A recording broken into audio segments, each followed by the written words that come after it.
When you think of LG, you think of out of the phone market. There are still some phones worth buying from the used market, but I think that the LG G8 ThinQ is not one of them. For me. For you, this phone sits at around $100. And that's where this phone gets a little interesting. Hello everyone, this is Matt from Real World Review with an oldie but goodie, just not for me. Let's get started. Now let's start with the hardware because there are some things we need to talk about. We get the Snapdragon 855 processor paired with 6GB of RAM and 128GB of UFS 2.1 storage, which were all pretty much the best that you can get in smartphones of early 2019. This ran the Android of the time, but now has Android 12. I highly doubt this will go to Android 13, seeing that the security patch is from last year. This being said, performance is still good, running what you want app-wise, and even running some graphic-intensive games. While this is a 4G phone, it is still capable, fast, and, well, old. See, the one I'm using is in bad shape. You can already see some dots on the screen, and even more if I tilt it.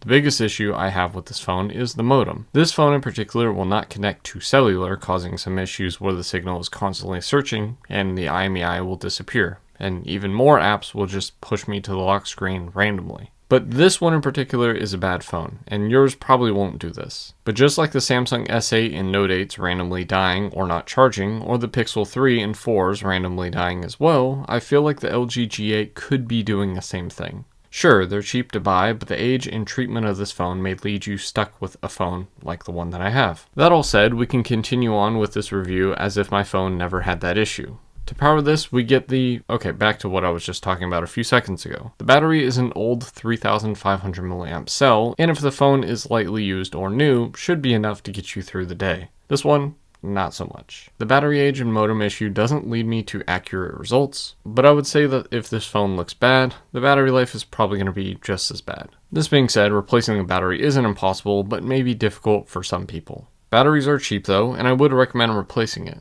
The phone is IP68 dust and water resistant, but by now that rating must be gone and generally only lasts a year anyway.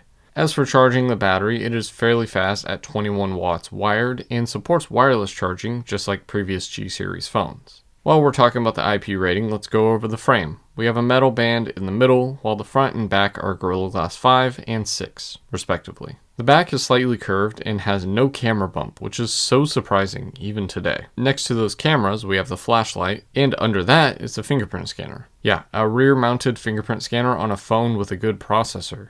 Imagine that. On the top of the phone, we get a single microphone, while the left side is where the volume and assistant button is, as well as this little hole. I never really figured out what it was for, other than maybe a vent for the earpiece. Just kidding, it's a big hole for the microphone. Then on the right side, we get the power button and SIM and SD card tray. Yes, of course, this wouldn't be a modern LG phone without an SD card slot. Then on the bottom is where the magic is and starts. We get the quad DAC headset jack, one of the main reasons people still consider this phone. It allows for higher quality sound, assuming that you have headphones that will actually take advantage of that sound.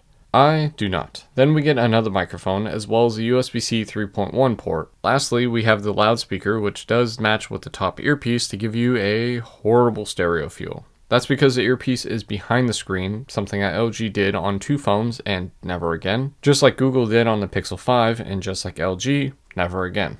This is terrible for watching videos and ends up just rattling the phone, so I would say that the quality is just not good. While we're up here, let's talk about that 6.1-inch OLED display. It is a 1440p 60Hz display, which was once king and now feels slow. Quality-wise, pretty good and pretty bright. Not too big and not too small. There is a notch, but this features a 3D camera set for the face unlock as well as Hand ID.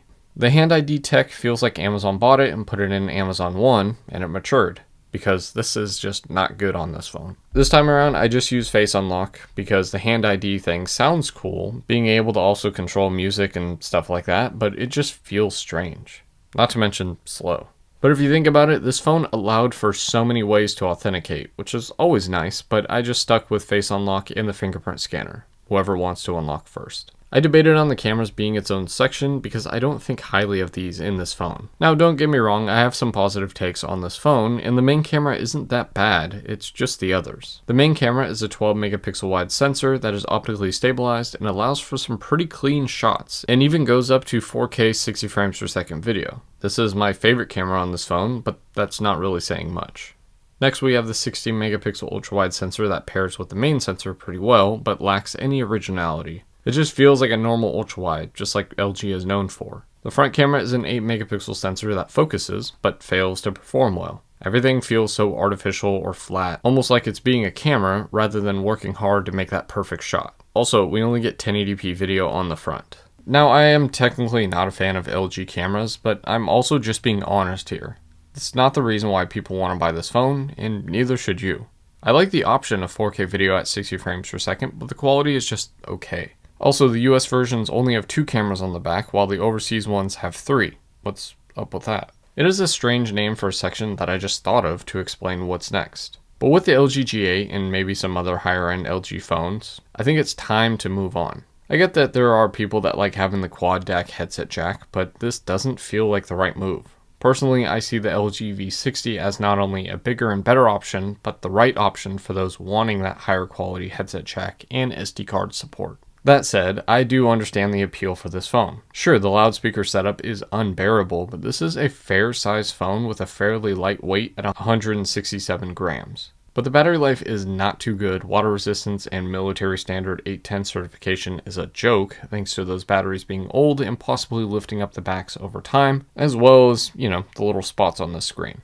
After all, this is a 4G phone, which will eventually be phased out by all companies saying that LG or 4G phones shouldn't exist. I mean, did you forget about the IMS issue that T-Mobile had with LG phones last year? To summarize, there are some specs that make this phone still a worthy device for playing games and using for headphoned content, but as a daily driver, I fail to see this phone as one that will last you a couple of years, unless you just strictly want a cheap phone. I don't actually hate LG phones, and honestly this phone is a perfect LG phone in a vacuum. Quad DAC headset jack, no camera bump, focusing front camera, 3D face unlock, a rear mounted fingerprint scanner, SD card slot, regular size OLED panel, and more are all many reasons to love this phone. But it's not 2019 anymore. It's time to realize that this 4-year-old phone is indeed a 4-year-old phone. Even if you look in the custom ROM area, there aren't many options to change the software, and you probably won't want that anyways. So for me, this phone goes down as an awesome phone that LG used to sell when they sold phones. And that sums up my fairly negative and sad review of the LG G8, but what do I know?